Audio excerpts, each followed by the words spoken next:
Tagay, tagay. Anong tigil? Okay na yan.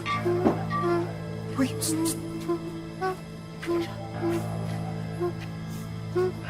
Trisha! Tara, dito. Inom tayo. Ayaw. Uwi na ako. Saan ka ba pupunta? Tinatawagan ng tropa ko. Ayaw. Uwi na ako. Trish naman. Uwi na. Pinapahiya mo ako. Crush na nga kita eh. Ikaw pa maarte. Tara na. Sumama ko na sa akin. Tara! Ayun pare, nakabakanta na. Parang gusto na yata. Yan na! Sinasabi ko. O, tara na! Watch! Tumalig yan! Ayun na! Ayun na! Ayaw. Bigyan mo na! Ayaw!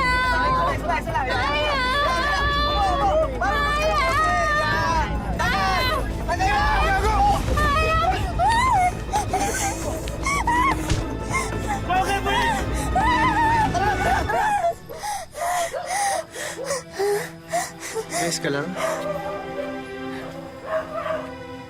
Hayaan mo, wala na sila. Huwag mag-alala.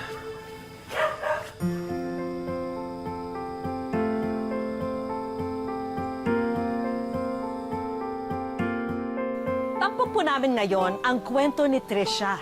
Napilit nilabanan ang kanyang karamdaman, ngunit patuloy pa rin ibinagsak ng mga taong itinuring niyang malapit sa kanyang puso. Ito po ang malungkot na katotohanan na dinaranas ng karamihan. Kung sino pa ang mahina, ay siya pa ang lalong kinakawawa. Kung sino pa ang walang laban, ay siya pa ang naabuso. Pero kung patuloy na magpapakatatag at mananatili sa panig ng tama, may pag-asang naghihintay sa ating buhay. Magandang hapon po mga kapuso. Ako po si Vicky Morales at ito po ang Wish Ko Lang. Dahil hindi nakapagtapos ng pag-aaral, minabuti ng mga magulang ni Trisha na bigyan siya ng isang maliit na tindahan upang pag-aabalahan at pagkakitaan. At dahil dito, mas nararamdaman ni Trisha na kahit papano'y nakakatulong siya sa kanyang pamilya. Sige, intay kita. Michael, saan? Bigay kasi. Wow! Nag-abala ka pa. Thank you, ah. Salamat pala dun sa pagligtas mo sa akin nung isang Wala gabi. yun. Ano ba, kahit sino naman gagawin yung ginawa ko eh. Tsaka bad talaga yung ginawa nila, kaya dapat di nila ginawa yun, di ba? O paano? Dalawa ko sa inyo mamaya, ah. Sige. Thank you. Bye. Bye.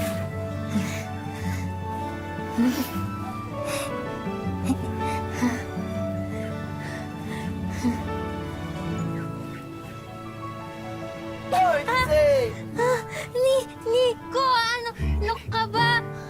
Eh, nakatulala ka kay Michael eh. Mamaya, ipa ka naman sa mga hangin yan. Tulala ka na forever. Ewan ko sa'yo. Ano? Naniligaw ba yun sa'yo? Ewan. Oo, yan tayo eh. Alam ko na yung mga kilig-kilig na yan. Sagutin mo na kasi. Hoy! Bawat yan! Bayad mo, ha? Bawal utang. Utang muna. Na? Bawal. Bakit? Ma? Ayaw. Michael. Michael. Michael.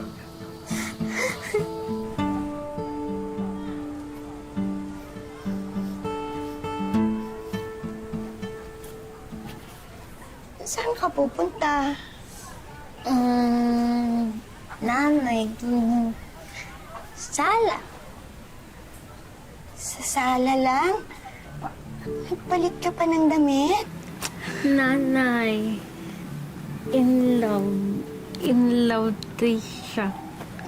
In love. Dalaga ng anak ko. Pero anak, hindi madali ang ma-inlove, ha? Minsan nakakatakot. Nao po.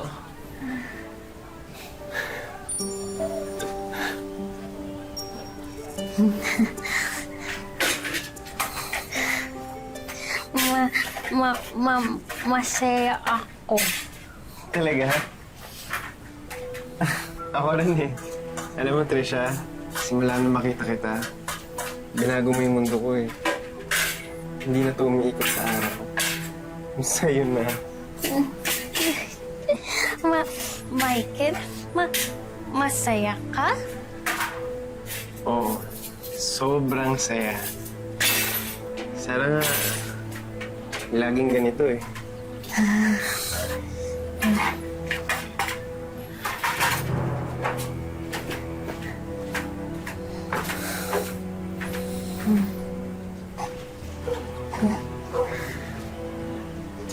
Trisha, bibili muna ako ng load ah.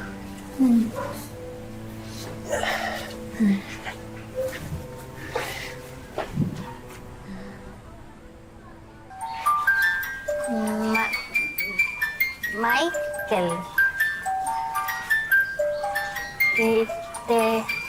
Tisha.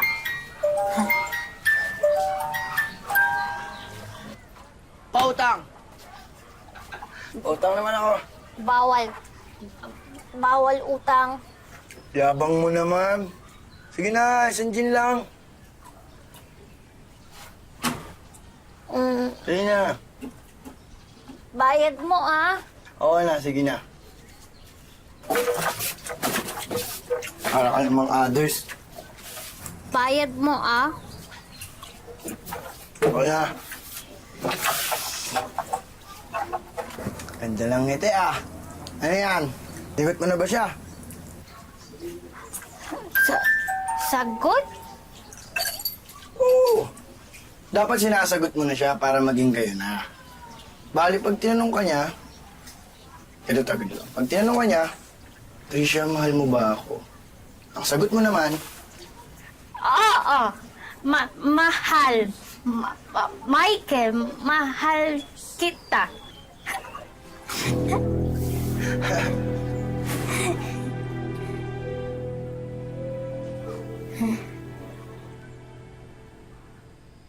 O, Tricia, magpapakabait ka, ha? Susundin mo yung sasabihin sa'yo ng Kuya Edward at ng Ate Mary Grace mo.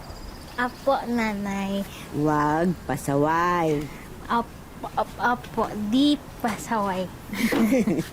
Oh, Mary Grace, Anay. mauna na ako, ha? Hindi ko nahintayin si Edward. Opo, Nay. Sige, Nay. Ako na bahala. Kayo nang bahala dito sa bahay at saka kay Tricia. Okay, Nay. Salamat, Nay. Bye-bye, nanay. Bye-bye. Ate. Ako dito. Ate. Pinagkakalat mo, no? Boyfriend mo na raw si Michael. Ate, sakit. Sakit. Nakita mo tong buhok mo, ha? Kakalbuhin ko to kung hindi mo ba tinigilan si Michael! Hindi ka niya magugustuhan, ha? Walang magkakagustong lalaki sa'yo dahil baliw ka!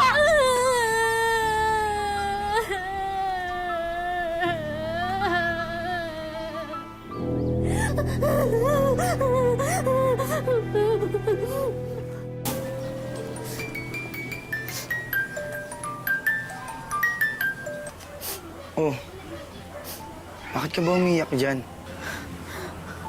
Ate Grace. Ate Grace, away ako. Bakit na naman? Alam mo, sumusobra na yung hipag mo, ah. Sumbong mo kaya yan sa nanay mo. Ayaw. Takot ako. Ano ko sa'yo? Alam mo kung ano man sinasabi sa'yo ng hipag mo.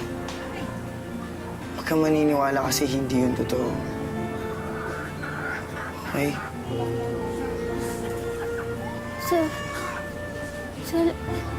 Salamat.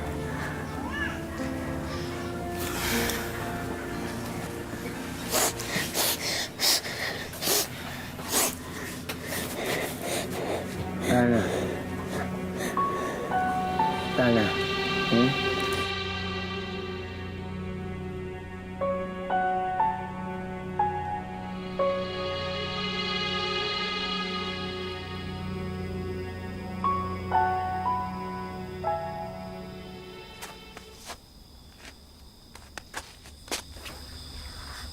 Ma.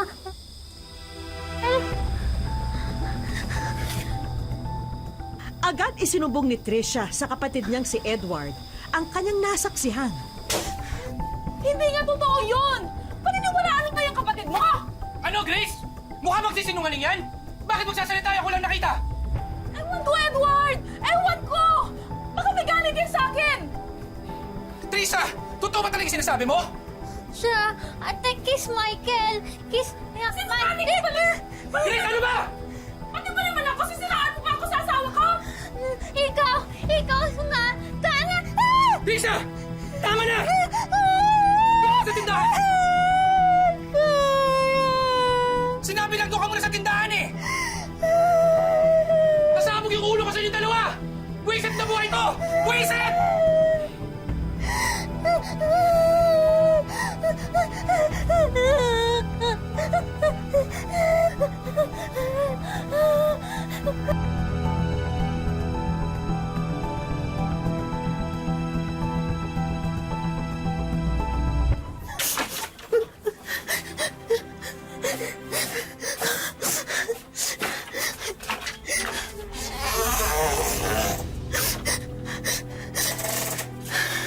Nakita kong bukas yung ilaw eh.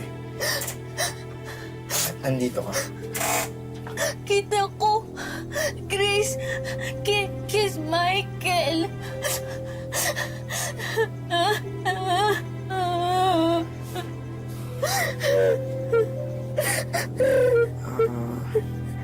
Kailangan na sila, ha? Huwag mo silang pansinin. Silang pansinin, ha? Nico.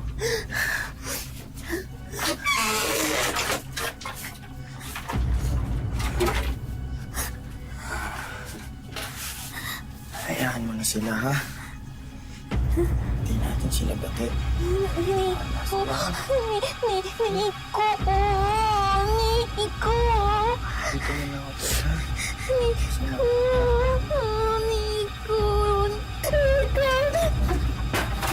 Nico. Nico. Nico.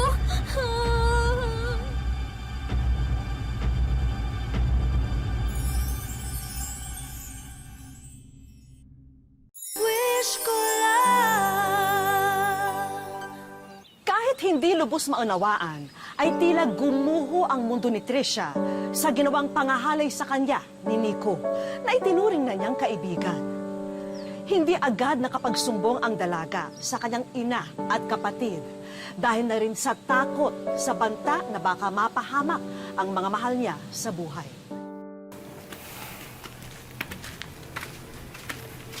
Tricia, anak, bakit wala ka sa tindahan?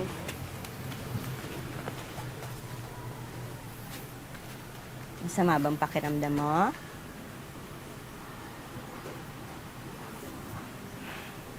Ano nararamdaman mo, anak?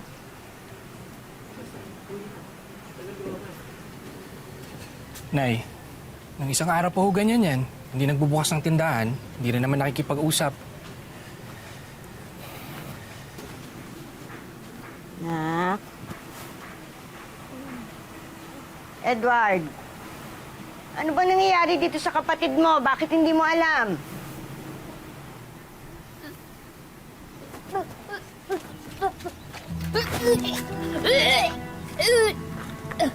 Dahil sa kakaibang kutob ni Maricar, agad niyang pinatingin sa doktor si Tricia para makumpirma ang totoong kalagayan nito. Ano to, Tricia? Ano to? Ha? Buntis ka? Sino gumawa sa'yo nito, ha? Sabihin mo sa akin! Sinong gumalaw sa'yo? Sinong umawak sa'yo dito, ha? Sinong umawak sa'yo dito? Ha? Sinong umalik sa'yo? Sinong gumalaw sa'yo? Tricia!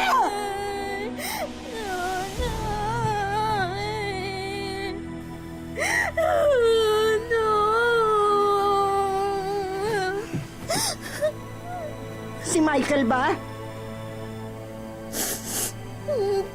Nanay. Hindi Michael, nanay. Hindi Michael. Sino nga? Sabihin mo kasi, magsalita ka. Nanay, Takot, Trisha. Takot, Trisha, nanay. Trisha, anak. Andito si nanay. Hindi ka dapat matakot. Sabihin mo, sinong gumawa sa'yo nito? Ano muli kang hayop ka? Bakit mo ginawa to sa anak ko? Ha? Itinuring ka niyang kaibigan, Nico! Ano? Ano naman talaga ni-rape yung anak niyo eh? Ginusto niya yun? Tarantado ka pala eh! Sinungaling ka! Kumatay ka na! Ha? Totoo naman eh! Matagal na akong gusto niyang kapatid mo! Ng anak ninyo! Hindi ikaw, crush ko! Michael, crush ko! Ba't ko? Hindi ko gusto ko, Michael! Ba't? Ikaw, ba't ginawa mo to sa anak ko? Kung ikaw ang may karamdaman, kung sa'yo mangyari yon, araw-araw nakikita ko ang paghihirap ng anak ko. At sa bawat araw na yon, bugbog ng suntok at saksak ang puso ko. Tapos ginanito mo! Sana nga pinatay mo na lang kami! Mari, pag-usapan natin to. Hindi! Ipakukulong ko yung hayop na yan! Mari, ina sa ina, nakikiusap ako. Huwag mo na ipakulong ang anak ko. Tutulong kami kay Tricia. Magbibigay kami para sa panganganak niya. Tutulong kami sa bata. Huwag mo na ipakulong si Nico. Please, nakikiusap ako sa'yo. Patawarin niyo na anak ko. Parang awa niyo na. Huwag niyo na ipakulong si Nico, please.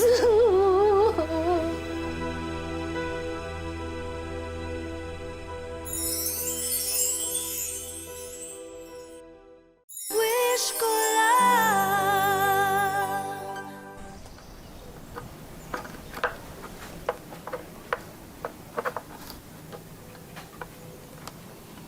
Anak, pwede ba tayo mag-usap?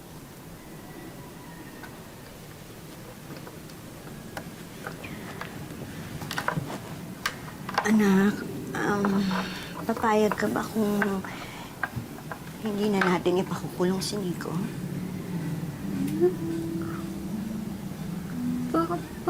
Bakit, nanay? Anak, kasi magagastos tayo kapag itinuloy natin yung kaso. Total, tutulong naman daw sila sa pagbubuntis mo. Lahat ng pangangailangan mo, ibibigay nila. Bakit, nanay? Anak, ayoko na rin kasing lumaki yung gulo eh. Mahirap na. Baka malaman pa ng mga kapitbahay kung ano pang isipin nila.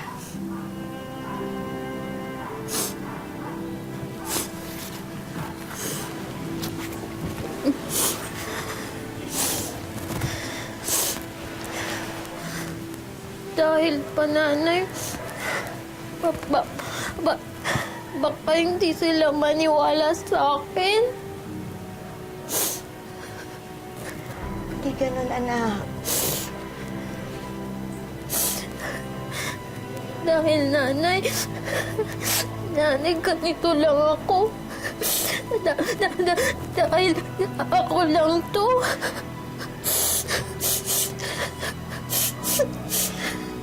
Trisha, anak, hindi. Gusto lang kitang protektahan. Nanay, di ko alam Nico, nanay. Nanay, bad Nico. Bad nanay. Pupulis ko Nico, nanay. Pupulis.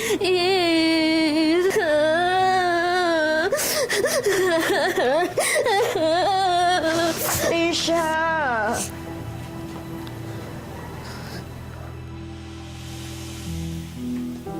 Trisha? Mary Grace, napansin mo ba si Trisha? Hindi ko pa napansin, Nay. Edward, si Trisha. Eh di ba kausap niyo, Nay?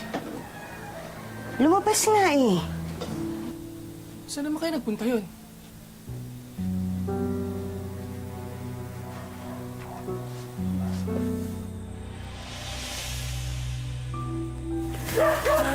Wala dito si Trisha.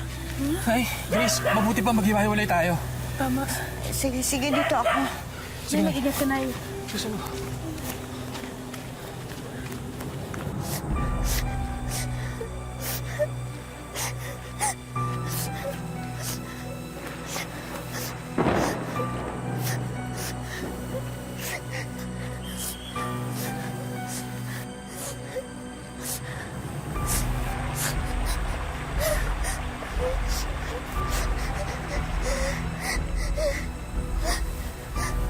Trisha! Trisha, anak!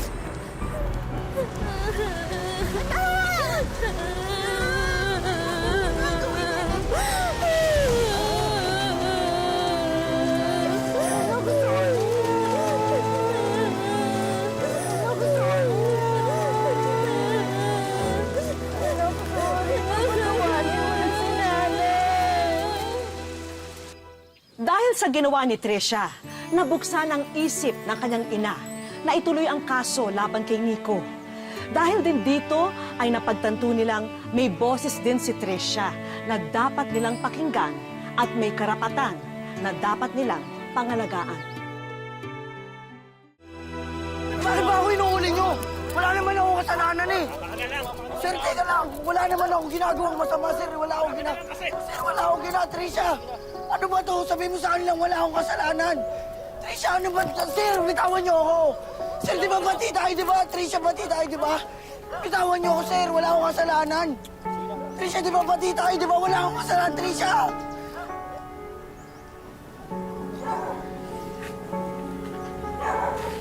Nay, salamat. Ako ang dapat magpasalamat sa'yo.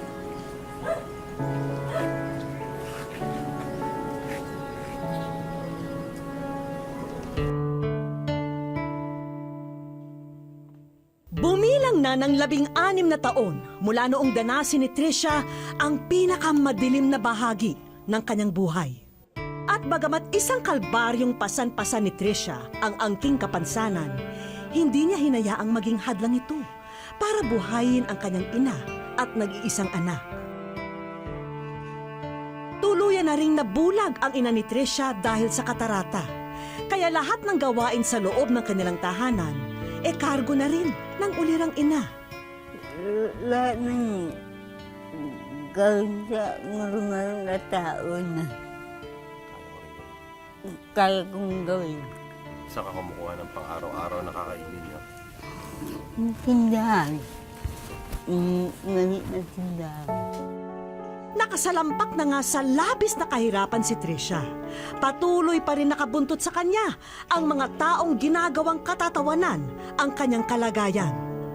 Bagay na madalas maging ugat para mapaaway ang kanyang anak sa pagtatanggol sa ina. Pagkahalong galit at sakit, pag niloloko nila si mama, yung sinabi nilang lasing.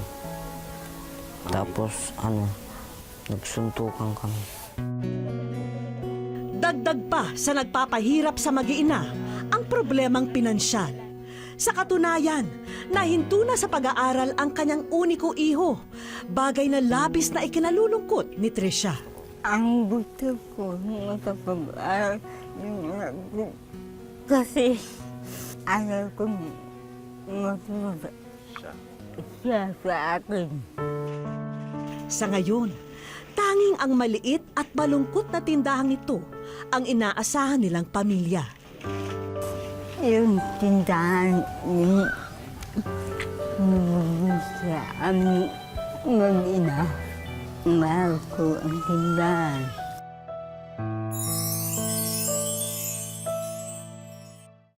Wish ko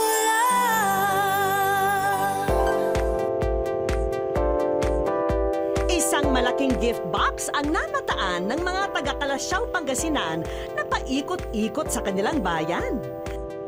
Pero ang regalong ito, isang tao raw ang patutunguhan. Walang iba kundi si Trisha. Maya-maya pa'y ipinatawag na namin si Trisha at ang kanyang nakatatandang kapatid. Ilang sandali pa, Miss ko lang. matagal na raw niyang napapanood ang aming programa at alam niya ang mga nangyayari rito. Maraming salamat na dumating kayo sa buhay ko. Eto na, Trisha, ang mga handog namin para sa'yo. Sinigurado na naming back to school ang anak mo ngayong taon. Kami po sa Department of Education, respectively in Calasiao 2, under the Alternative Learning System na maibigay po ang iyong wish na makapag-aral ang iyong anak na libre. At para mapatignan ang napabayaang katarata ng ina ni Trisha, Ang Local Government Unit of Calasiao ay nakikibahagi sa katuparan ng iyong wish. Kaya kayo po ay makakatanggap ng medical assistance. pero hindi lang yan ang regalo ng wish ko lang. Habang nasa plaza ka kasi, ang bagong tindahan mo naman ang ikinasa ng isa naming grupo.